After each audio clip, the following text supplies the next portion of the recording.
Most people opening their mailbox expect a utility bill or a routine invoice. But once a year, homeowners receive a valuation based entirely on a government official's opinion of what their property is worth. That single number does more than calculate your tax bill.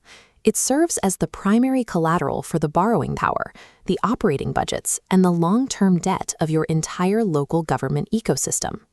This diagram shows the math driving municipal finance.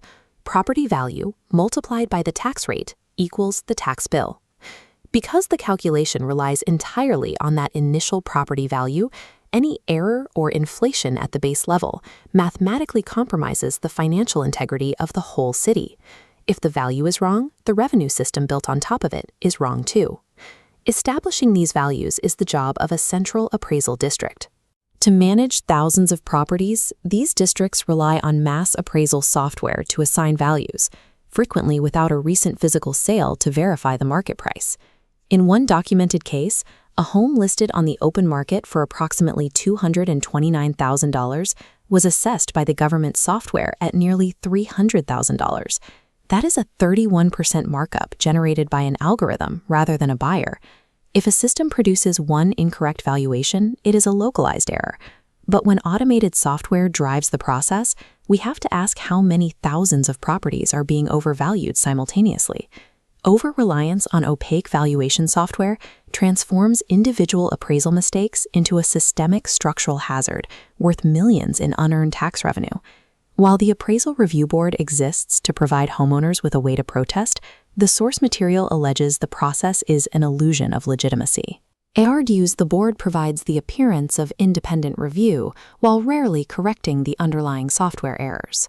A portion of this revenue funds immediate services like road maintenance, but a significant share is funneled directly into long-term debt obligations, specifically school district bonds.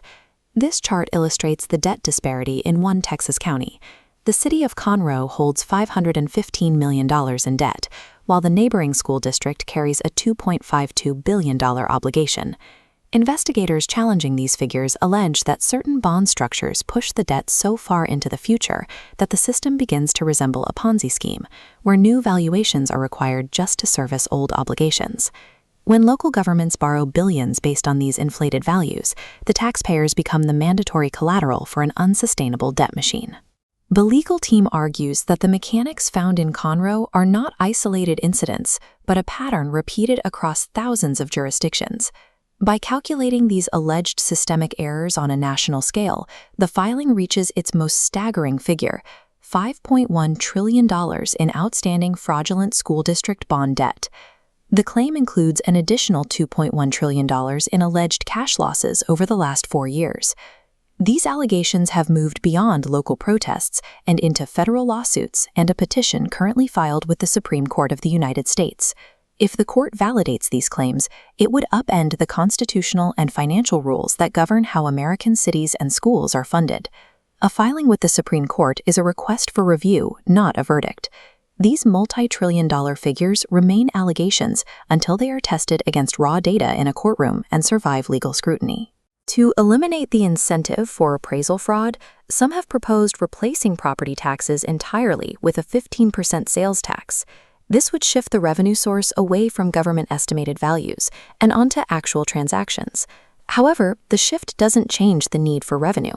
Police, fire departments, and infrastructure require substantial, consistent funding, regardless of whether the money comes from a home assessment or a retail receipt.